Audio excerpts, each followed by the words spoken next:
রাজ্যে দ্বিতীয় দফার লোকসভা ভোট চলাকালীন সময়ে ওমপি এবং রামেভেলি এলাকার ১৭০৮ জন ভোটার এবার ভোট বয়কট করেছেন। রাজ্যের রাজনৈতিক ইতিহাসে ভোট প্রদানের ইতিহাসে এই প্রথম এত বিশাল সংখ্যক ভোটার ভোট বয়কট করেছেন, যা রাজ্যের রাজনীতিতে এক ঐতিহাসিক ঘটনা। ভোট বয়কটের ক্ষেত্রে এই ঘটনা এক নজিরবিহীন ঘটনা। ওমপি এবং রামেভেলি এলাকার ১৭০৮ জন ভোটার জল, রাস্তা, বিদ্যুৎ এবং পানীয় জলের দাবিতে এই ভোট বয়কটের আহ্বান জানিয়েছিলেন। ইতিমধ্যে রাজ্যের শাসক দল দাবি করে আসছিলেন যে সবকা সাথ সবকা বিকাশ তাদের মূল মন্ত্র।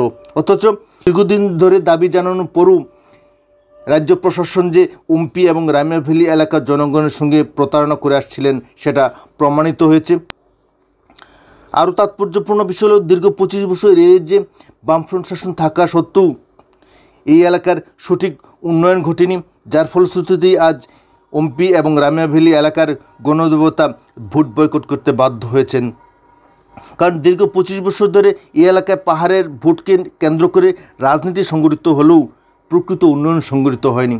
ঠিক তেমনিভাবে রাজ্যে বিজেপি আইপিএফটি তীব্রমতা জোট সরকার সবকা সাথ সবকা বিকাশ সবকা বিশ্বাসের কথা বললেও প্রকৃত অর্থেই এ রাজ্যের ত্রিপ্রাসাদের সার্বিক দাবির প্রতি কোনো ধরনের দৃষ্টি নিবদ্ধ করেনি, যার ফলশ্রুতিতে দীর্ঘদিন ধরেই প্রতারিত হতে হতে ওমপি এবং রামেভেলি এলাকার ১৭০৮ জন ভোটার গণদেবতার মূল্যবান ভোট প্রদান করেনি। এই ঘটনা কোনো বিচ্ছিন্ন ঘটনা নয়, বরং এ রাজ্যের প্রশাসনের প্রতি, রাজ্য সরকারের প্রতি এবং দেশের সংবিধানের প্রতি, সেই সঙ্গে বিরোধী দলের প্রতি একটা হুমকি স্বরূপ।